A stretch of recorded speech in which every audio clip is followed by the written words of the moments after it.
මම යෝජනා කරන්න කැමති ගරු නියෝජ්‍ය කතානායකතුමනි දැන් අදින් පස්සේ හෙට පාර්ලිමේන්තුව රැස් වෙන්නේ නැහැ. සිකුරාදා රැස් වෙනව නේද? සිකුරාදා රැස් වෙලා අයවැයක් අනුමත කරගන්නව නේද?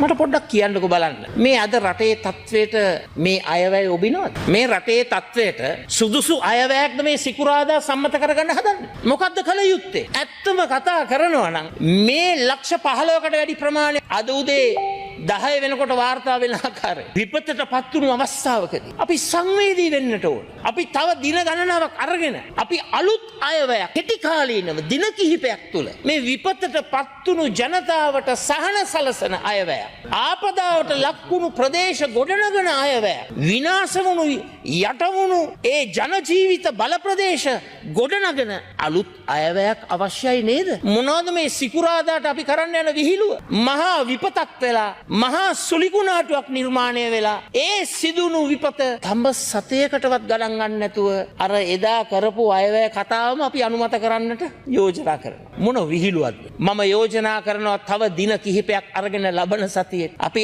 අලුත් අයවැයක් ඉදිරිපත් කරපු මේ ඛේදවාචකයට මුහුණ දුන්නු ජනතාවට සහන සපයන අලුත් අයවැය. මගේ දෙවෙනි යෝජනාව වහාම ක්‍රියාත්මක වන පරිදි ජාත්‍යන්තර ආධාරක සමුළුවක් හැදවන්නට ඕන. ඉන්ටර්නැෂනල් ඩෝනර් කොන්ෆරන්ස් එකක් හැදවන්නට ඕන. ඒක මේ විපතට පත් වුණු ජනතාව වෙනුවෙන් අපි ඒක ඉෂ්ට කරන්නට ඕන. රජයට ඒ කරන්න හැකියාවක් නැත්නම් අපිට ඒ නිසි බලතලත් එක්ක බාර දෙන්න විපක්ෂය අපි සූදානම් ඉන්ටර්නැෂනල් ඩෝනර් කොන්ෆරන්ස් එක ආණ්ඩුවත් එක්ක එකට එක්කහුව වෙලා ඒක කෝල් කරලා මේ මොහොතේ රටට අවශ්‍ය ප්‍රතිපාදන ටික ආධාර ටික ලබා ගන්න. අලුත් IMF agreement එකකට යන්නට ඕන. මේ ආපදාවත් එක්ක පුළුවන් ද මේ දරදඬු බරපතල ජනතා පීඩක ජනතා හිංසන අයවැය සමාවෙන්න IMF කොන්දේසි සමග අපිට පුළුවන් ඉදිරියට යන්න. මොන විහිළුවක්ද? දැම්මම කතා කරන්න IMF එකට. ඔබට කතා කරන්න බැරි නම් අපිවත් එකතු කරගන්න.